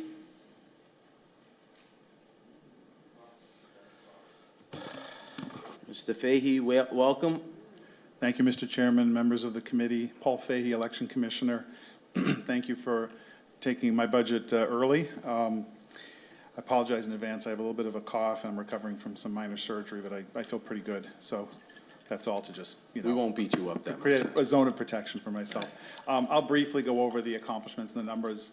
The major change, which I know you're familiar with from previous conversations, is that at the beginning of this current fiscal year that we're in, we did get the Votes Act approved in the legislature, which had some impact on us. The requirement, particularly for voting by mail and early voting. The good news on that front, which I know I mentioned to you before, is that we get reimbursed for a significant amount of those costs because they are essentially a state mandate that previously we were not required to do. So when I talk about my numbers, I'm going to mention also that we did receive a reimbursement in this fiscal year, which allowed us to do some of the things that I've wanted to do, and frankly, you've asked me to do. So that's one of the reasons why I have some props. I just want to show you a couple of things. So that's been implemented for the most part. In addition to all of the usual activities, which I won't go over, you know, we continue to work to recruit and train poll workers, and that's been largely a successful initiative. We're going to be doing a very detailed training this summer for folks. The main difference this year, which is why we have an increase in our budget, is that we will have 3 elections, which is not the norm. Obviously, we've had years with a number of special elections, and we adapt to those. But in a normal election year, it's usually the 2 state federal elections or 2 local elections. This year, as happens every 4 years, we have our 2 local elections in the fall, and then we'll have the presidential primary in the spring. So you'll see the numbers go up related to that. I'm not going to spend a lot of time on the accomplishments. I think you're familiar with them. But one of the issues that a number of you have raised publicly and to me in private is issues around signage. So I just want to share two things with you. We did get some money, like I said, some reimbursement for some of the costs we incurred in this current fiscal year, and we were able to kind of jumpstart some of the signage stuff. So one of the things that we're doing, you're familiar with these signs, I think, but if you, as you know, as candidates and voters, they're not firm. They were like, I don't know how you would describe it, but they were like plastic. And we still have them. They're flimsy, thanks, Counselor. Yeah, and when it's windy, when it's rainy, now we'll still use those. They're very effective, particularly in indoor locations. But what we did basically is I don't know what this material is called, to be honest, but we took the same sign design and we put it on a firmer, and then we had a second one for polling place, because there are, each polling location has its own unique configuration and so forth. So this is one thing that we've done. The other thing I was hoping we would have them, because I was actually going to set one up for you to see. I always say to people, if you ever drive by Murray's on Broadway, the open flag that's out there, we're getting those. So unfortunately, these are black and white. I'm going to give them to Ashley if she can just share them. This is just kind of a representation of what they look like. Think of them in red, white, and blue. Unfortunately, we don't have a color copy, or maybe I'll ask for that next year if we have a good budget year. But the second one is the actual language. It will be bilingual, obviously. So we're going to have one of those, thanks, Ashley, initially at each polling location. Not each precinct, but each polling location. Council, I'm thinking of the Beachmont School as a good example, is when we'll still have the lit up sign, but sometimes when people pull in, there's multiple entrances, they will see this flag, in the distance. And I think I've talked to other election departments, other city clerks, and I think it's a pretty effective tool. We'll use it at the high school where we want to move people into the back, where Ward 3 now votes. Some of the smaller locations, we may not need to have them, but, so I think you'll see an increased signage. So we were fortunate in the budget that I'd made a couple of requests that did need to be trimmed, as the CFO said. Obviously, at the end of the day, you have to make this balance. But we were able to do a lot of these initiatives because of that state reimbursement. So I'll jump to the numbers, and then if there's any questions about any of the other things, I'm happy to take them. The largest, I think the best document to look at, we have no additional personnel requests. You were supportive of our request last year for an additional clerk, and I think if you look at our productivity, it was a good call. It's been very helpful to us to implement the Votes Act. If you look at page 72, poll worker salaries, this is simply driven by the number of elections that we have. So in a normal year, it's been about $67,000. This year, I requested $105,000. I will tell you that when I'm here next year, it will drop back. It may be a little more than 67 because we pay based on the minimum wage. If the minimum wage changes, we will increase that. But that's entirely driven by X number of poll workers, X number of hours, X number of elections, and then we do factor in that we have some poll workers who come in to help us out with early voting and so forth. I will caution the committee, we won't get a reimbursement for any of the local early voting or mail-in voting. We talked about that when we agreed to do that. So that is a cost we're going to have to absorb this year. So that we'll only get that reimbursement hopefully every other year from the state, but it's helpful when it comes. So the custodial salary, the custodial overtime for both the schools, where we pay for the custodians of the overtime at the schools where we do polling, that again bumped up by a number to support 3 elections instead of 2. Same thing with our DPW overtime and our staff overtime. So that's really where the increase in my department has come from. Rentals, postage, have gone up. I did ask for a little bit more. The CFO trimmed those a little bit. I feel comfortable with the numbers. As I said, we were able to jumpstart some of the initiatives that I thought we would not be able to do till next year, which is also why election supplies, we were level funded for this year. So I'm happy to answer any questions. In total, I feel like it's a good budget. I feel comfortable that we can do what we want to do, that we can do some of these new sign initiatives, meet the requirements of the Votes Act, and continue to do, I think, a pretty good job with elections. So happy to answer any questions you have. Councilor Silvestri. Thank you, Mr. Chairman. Paul, I see there's a difference of about $1,500 or so, $1,500 exactly in postage. And with all the mail-in ballots and whatnot, do you think that's going to be a sufficient number? Is that number on target, or? I think we'll be okay this year, Councilor.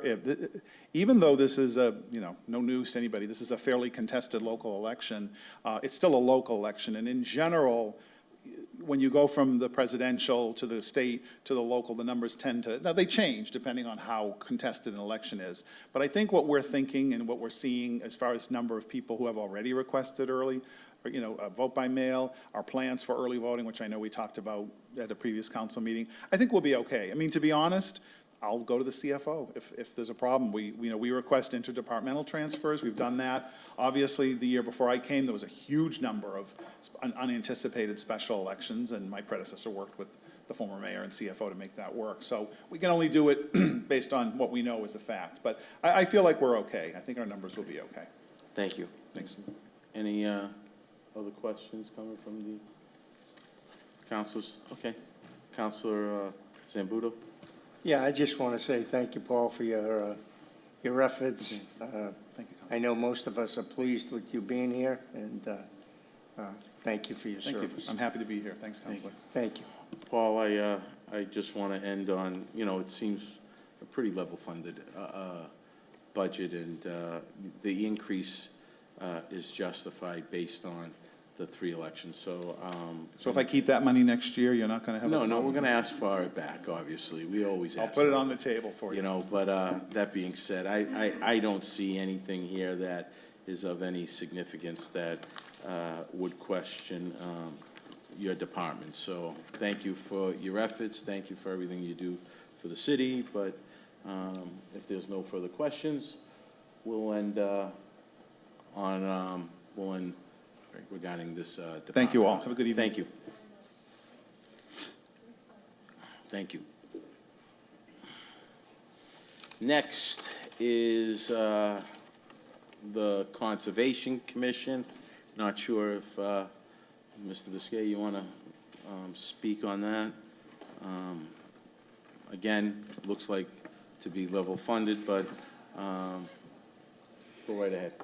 Yeah, much like the Licensing Commission budget, really a real small amount of office supplies with the Conservation Commission and the stipends for those particular board members. Conservation Commission also does have a revolving fund for fees that they can charge for studies and such they need for particular zoning ordinances and such, that there is a revolving fund set up for that, which funds most of those types of incidental charges. But again, this budget is very small in nature, with most of the money going for the stipends for the board members. Councilor Cogliandro. Thank you, Mr. Chairman. This isn't about the budget, I apologize, but are there any plans in the future to potentially create an EH&S position for the city? I believe there are, and we have Tom here ready to talk about the plan, and I think in some respects the conservation would fall under the planning wheelhouse, and maybe he can elaborate to it more. But again, we really didn't want to do too many initiatives with this budget this year, so we try to keep it pretty level funded. Thank you, sir. Okay. Thank you, Mr. Biscay. As we continue on, we'll start with he's gonna be the next. He's on the. That's okay. He's gonna be on the next. No, that's okay. Madam President, you can say what you like. No worries. Planning and Community Development, Section 2, pages 83 to 87, 82 to 87, or 83 to 87. Let's see. Okay, this seems to be something. Let's see, 83, there we go. Tom, welcome. Good evening, everybody. Nice to see everybody tonight. I'm happy to take any questions that you might have about the details of the budget, but I will just give an overview of a couple bigger changes that you'll see. The first thing, on the staffing side, you'll see. Is this still working? Okay. The start of what I'd hoped to be a slow shift away from solely funding the department off of grant funds and moving towards the general fund. It's pretty abnormal with a planning and community development department of this size in a city of this size to be almost solely reliant on grant funding. But the need to shift away has become particularly acute in recent years for two things. One of them is our CDBG entitlement. So if we compare this year's CDBG entitlement to 2 years ago, we've been cut about 21%.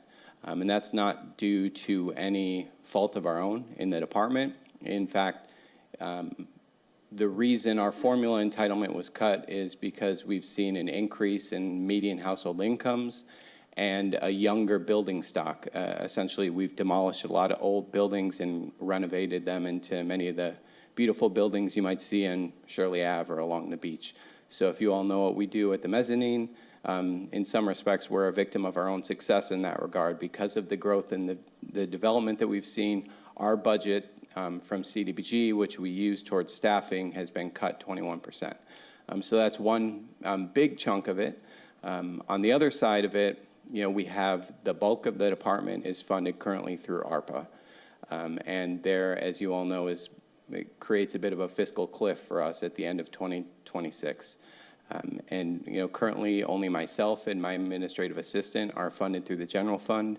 But as you all know, planning for open spaces, planning for resiliency, transportation planning, housing planning, supporting our small business community, those are not things that are going to go away at the end of 2026. Those are needs that I believe to be essential to the functioning of the city.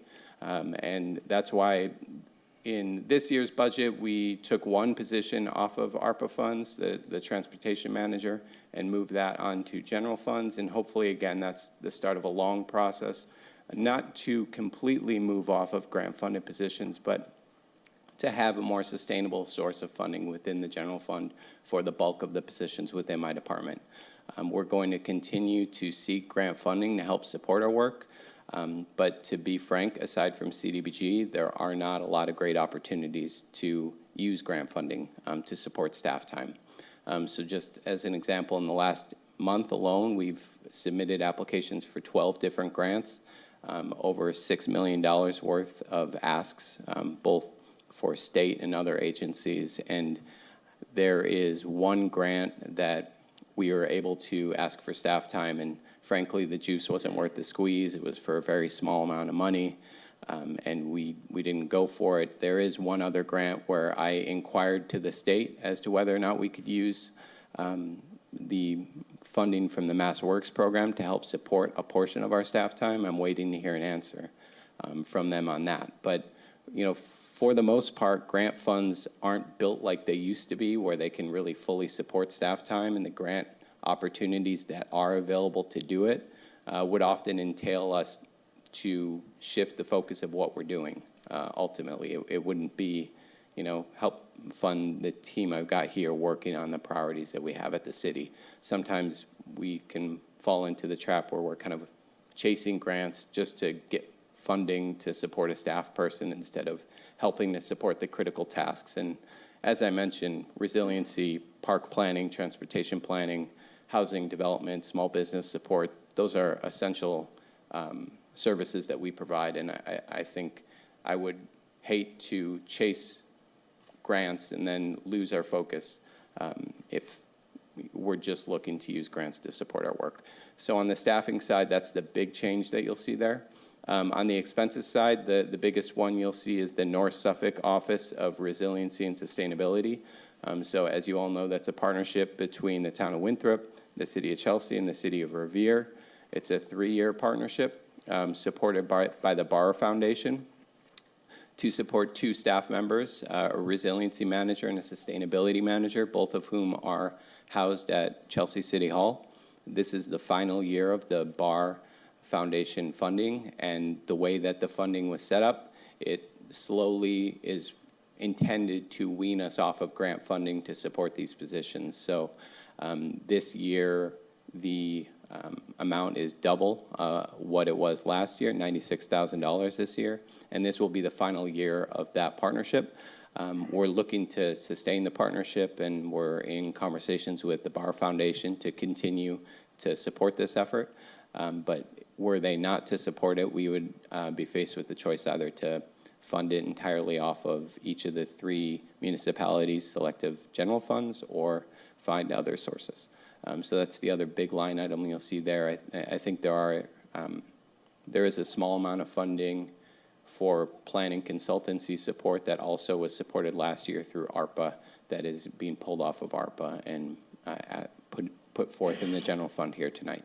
So with that, it's kind of a broad overview, and apologies, Councilor Cogliandro, I didn't actually hear your question because of the AC unit. So if you could repeat it, and if you all have any others, I'm happy to answer any questions you might have. Okay, we're gonna start. We'll start off with first some, are you on the, I don't think you're on the. Oh, okay, go ahead, then. Go right ahead. Thank you for the leeway. So the question was, is there, I don't know if we currently have someone on the books, or if there's talks of creating an environmental health and safety position. Great, thank you. So I thought that might have been the question. Well, not, I guess, under the broad brush of environmental health and safety, what we are funding this year for the first time, in recent memory at least, is our community development planner, who is going to be serving as the conservation agent for the Conservation Commission. That position has been vacant for quite some time, and it's standard in all municipalities that have wetlands to have a conservation agent that works as a liaison between the city, developers, and our various permitting agencies. And as you all know, we've got quite a bit of wetlands in the city, so it's really overdue that we have this position filled. So at least that will handle a component of, I think, the concerns that you're working towards and you're discussing. I think on the other side of it, we're also looking at opportunities to fund brownfield remediation with different projects throughout the city where you might have contamination in the soil or in the buildings. The McKinley is a great example of that, where we just applied for a $800,000 grant to do asbestos and lead remediation to set the table for a full redevelopment. That's something we'll be looking to do for the Beachmont Fire Station project, among others. The boatyard is another, where we had a lot of PCBs left over from the previous property owner that we now need to remediate and truck out somewhere in, let's say, New Hampshire or Ohio to an approved landfill. So we're also just, it's kind of part of what we do already in terms of remediating the soil and making places safe for communities to live in. Thanks. Any questions from this side? Council Silvestri. Thank you, Mr. Chairman. Tom, thank you very much. I want to say you've been an amazing part of the team since you've come over. You show up, you're engaged in more than just your job. You're engaged in the city. You show up on weekends. I see you around at events, so I appreciate that from you, not being a resident. But my question is, how long do you think it would take us to I guess, get the whole department off of, or as much as possible off of grant funding? Hopefully before 2026. But seriously, we will always be able to rely on CDBG for at least one position. As long as we're an entitlement community, we'll be able to have one role through CDBG. But the rest of it, frankly, we need to be there by the end of 2026 when ARPA dries up. And again, we're going to keep looking for sources that fit within the focus of what's important to us here at the city. Thank you. Okay. Councilor Zambudo. Thank you, Mr. Chairman. Thanks, Tom. And I see your dilemma that with the grant funding running out, and you are a victim. We are victims of our own success with the community block grants. So I'm 100% on board with your plan. I wish it could go faster than we probably can, but a step at a time we'll get there, I think. And thank you. We appreciate having you here. You came highly recommended, and your reputation preceded you, and they weren't lying, so we're happy to have you here. Thank you. I appreciate that. Thank you. Okay. All right. Well, if you don't mind, I have some questions. If we can start off with, on your the accomplishments, and these are just questions that I have that have come up in the during the past few months. Looking at, I know there's been some secured funding for the space improvements and some park reconstructions, and if you can elaborate on the resurfacing of some of these parks. I know there are other parks in the community that have been looking to get resurfaced. One, I know the Oak Island Park has been one that has been asked, and I'm not sure where that stands in with your department, but looking to get that resurfaced. It's been one of the requests by neighbors and people in that community, so I was wondering if that's on the agenda for your department to actually resurface that park. That's great. Great question. So we did receive a park grant this past year to resurface a few different parks. Yeah. Actually, this week, Costa Park will start to undergo the site prep, and then the poured-in-place rubber surfacing will be poured there. But to answer your question more directly, with Oak Island Park, I was actually speaking with my team about that just this afternoon. Great. We heard from a few different residents over the last couple months. This has bubbled up, as well as Senator Edwards' office. And they're actually looking to see if there might be a state grant to help support that work. And then Ben from the Senator's office was going to reach out to us, and if there's not a state fund to support that work, we'll be looking to utilize CDBG funding, hopefully in the spring, to help get that park taken care of. So it's certainly on our radar and something we intend to do. Okay. And if we can just go, and maybe I went out of line here, I'm trying to just get a few, so if the council doesn't mind, please bear with me. To continue on, let's go with the goals section of Suffolk Downs. One of the things I was, I know that you're taking an active role in the construction and innovation part of that. One of the things that I had a concern with was the fact of who's monitoring the workforce that's in that construction site, to see how many Revere residents are actually being employed there compared to outside residents.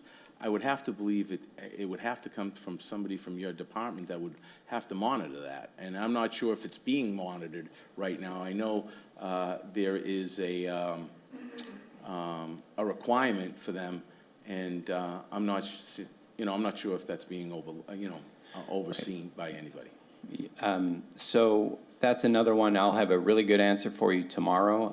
I have a decent answer today, but we have bi-monthly calls with HYM and their site contractor working on the project, where we review their labor objectives and to talk with them about how they can support local hiring. Our next meeting is tomorrow.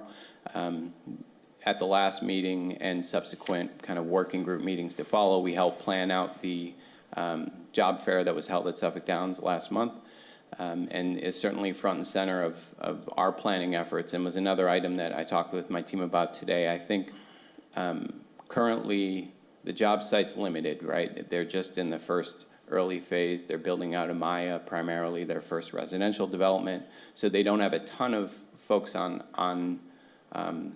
in the field right now, but 9% of the workers at Suffolk Downs, at least at their most recent count, were Revere residents, compared to 20% that were Boston residents, which sounds bad, but if you think about, we're basically, Boston's 10 times the size of what we are. It's actually a pretty sizable chunk of the workforce that's represented by Revere residents compared to Boston. You said 9%? 9%. So we are regularly monitoring. I forget what the actual requirement is per the contract. Does anybody know what the requirement is? So there's a project labor agreement, and I believe it's 10. I thought it was. So that we got the figures, and now we're talking about them tomorrow. So we'll be able to have a little more information about that then. All right. If we can just one of the hot items that seems to be here in your goals and objectives is the Better Bus Network redesign project, which really has been a hot item at the Jack Sada House with the removal of the 411 bus stop. What is your office doing to try to prohibit that from happening?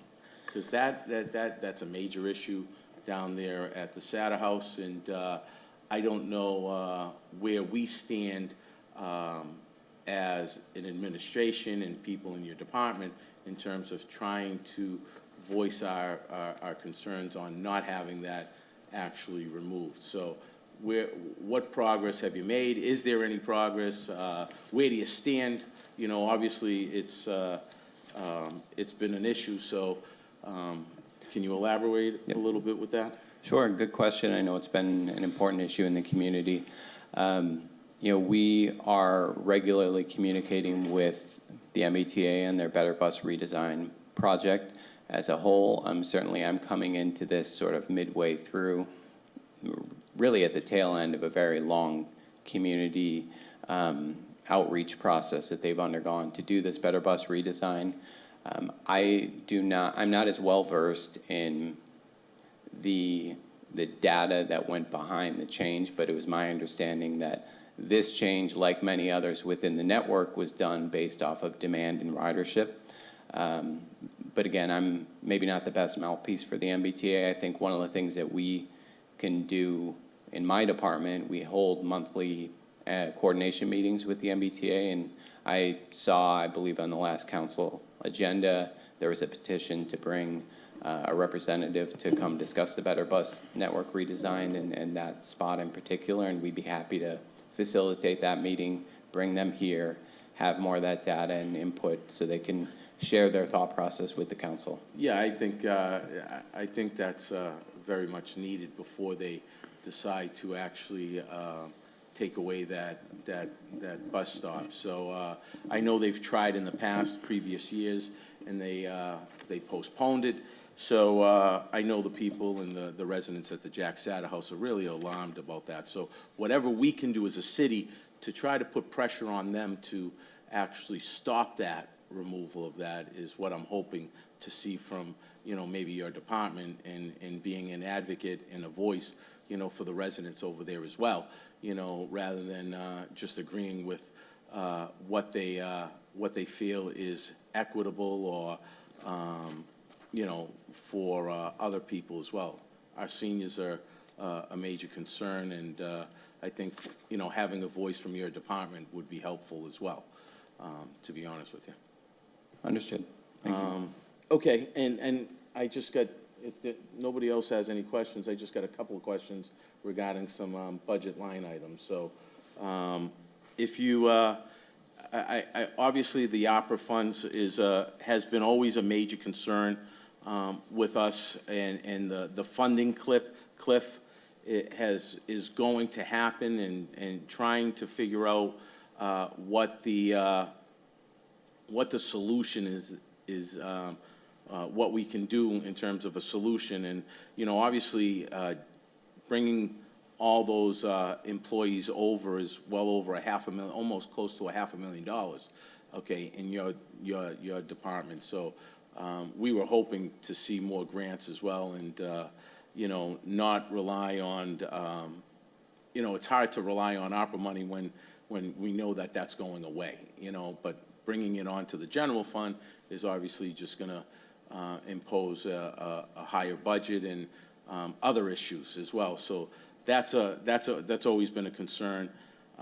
We have, in terms of the contracted services, there's also, correct me if I'm wrong, there is a community reinvestment associate infrastructure line item for $50,000 that wasn't in 2023. Can you explain what that $50,000 is? Did we have it in last year's budget? And if so, how was that paid? Right, so that line item and that title in particular, Community Reinvestment Associates, infrastructure, travel, tourism. That What was is in, that?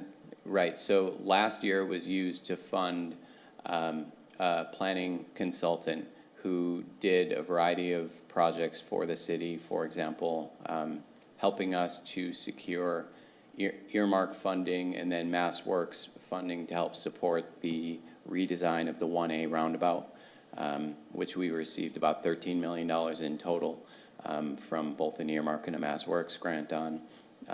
It's also a project that involves really complicating permitting with various state and federal agencies. This was funded last year, but funded through ARPA.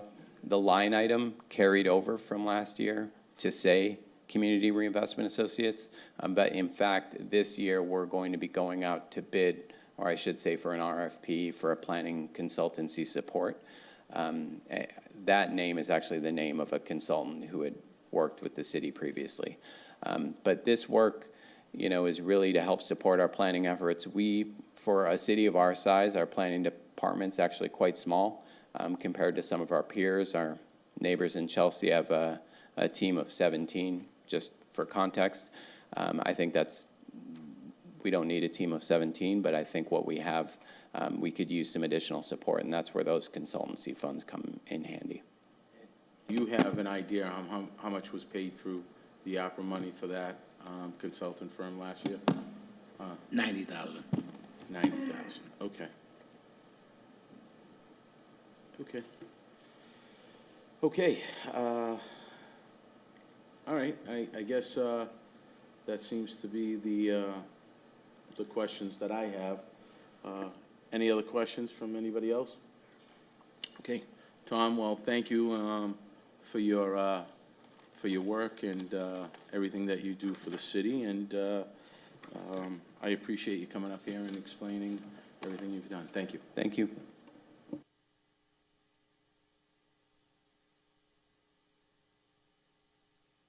Next is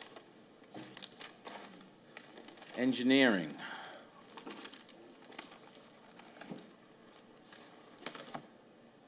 Nick, welcome. Thank you, Counselor. Good evening, everybody. Always look forward to yours. It's nice and vanilla, to be honest with you, so it's just, Thank but you. go ahead, thank you.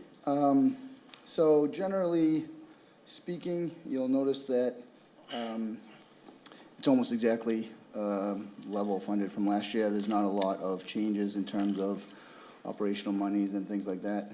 There is one, well, really it's two pieces that were affected.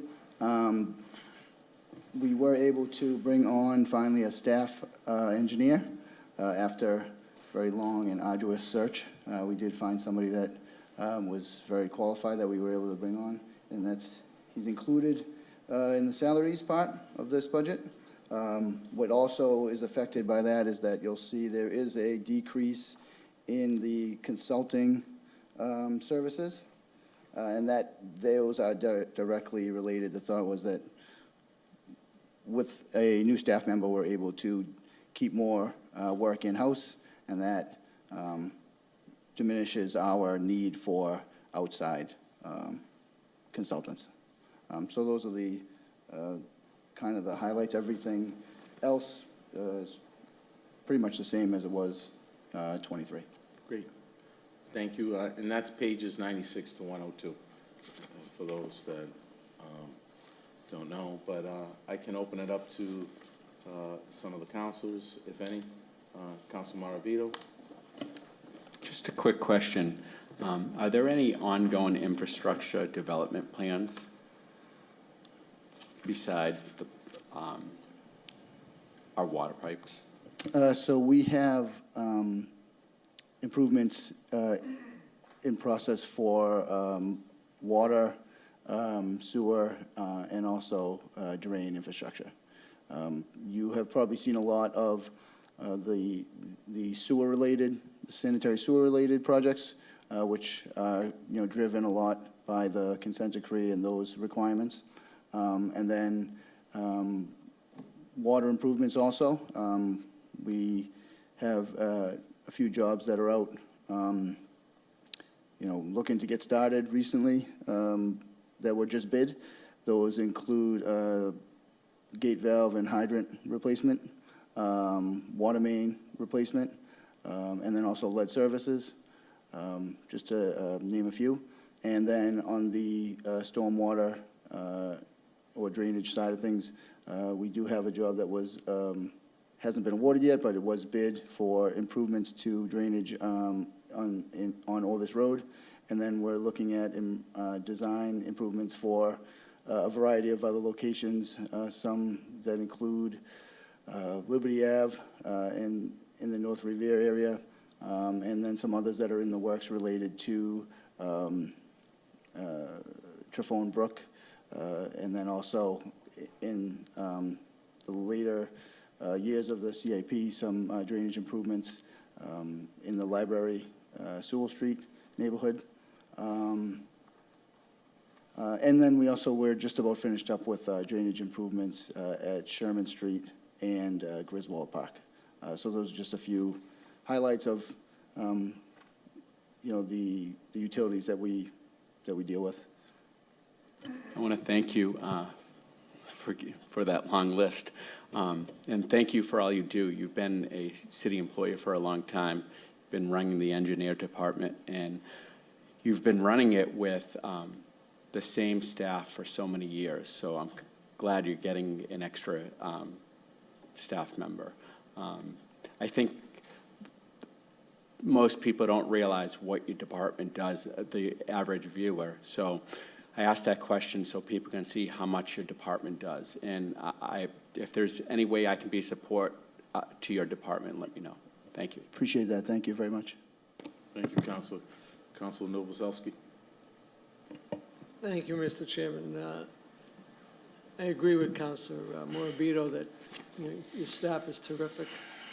Guys in water and sewer are terrific. I see them in those pits all the time. But you know the one question I'm going to ask you. What's going on with Walnut Ave drainage? So I have one of the two easements required. I have had a lot of trouble getting in touch with the resident for the easement on the other side, which is the Arlington Ave side. And so that's where the stop is right now. Without executing that easement, I can't move forward with, bringing drainage across there. Actually, I was meant to follow up with you to see if you, could help me with that. I think you probably have some relationships up there that might help to facilitate that. But that's where it is.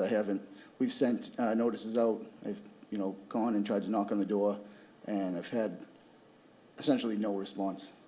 I don't know if you recall, but when we originally did the design, the survey and the design investigation for this, it took, I think it was over a year just to get, the approval to go and do a survey at that property. So the communication is difficult, but that's the holdup right now. Thank you. Great. Thank you, Nick. Always a pleasure, and it's glad to, I'm glad to see that you finally got the needed help that was needed in that department. So absolutely, thank you. It's been a long journey trying to find somebody. So congratulations on that hire.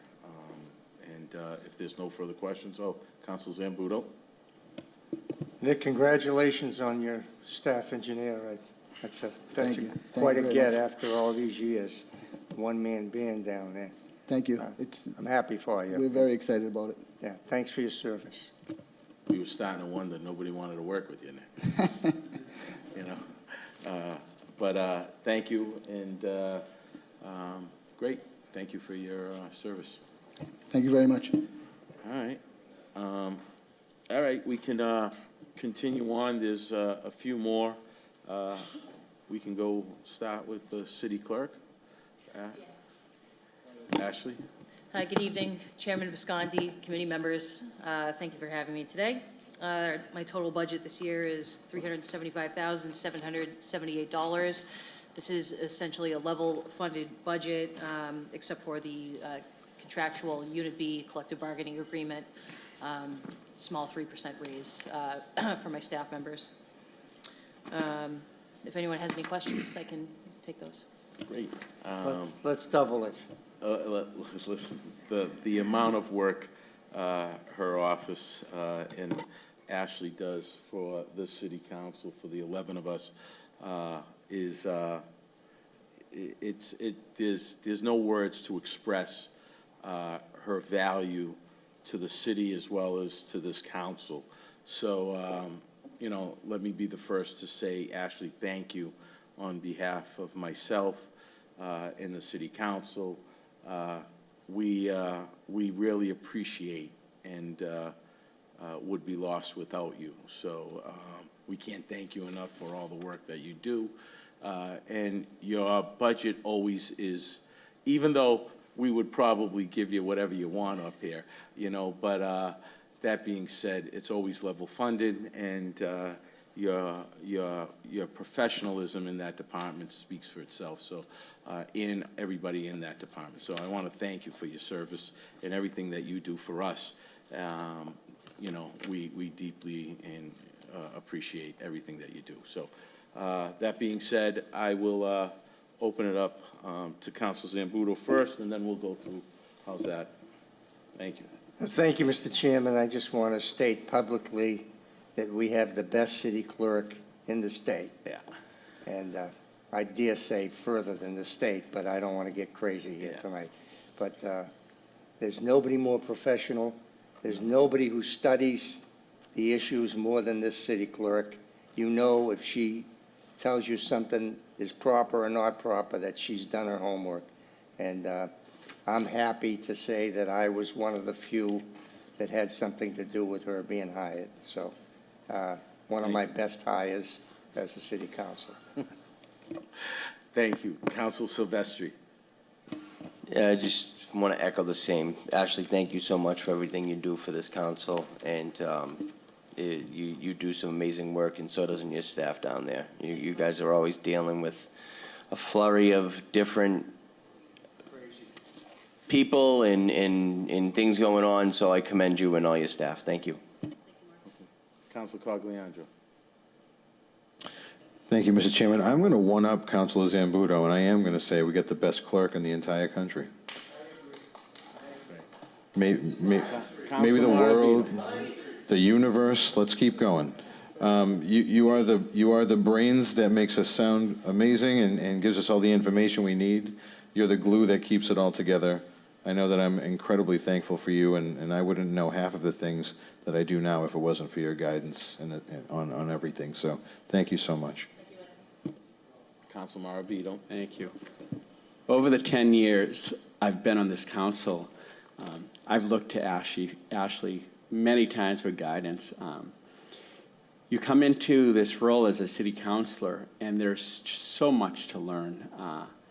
And working with Ashley over the years has been a learning and educational tool, because she's taught me so much over the 10 years, and her guidance has helped me excel to what I know about city procedure, city ordinances, legislature, and how meetings are run. So I want to thank you for all you do.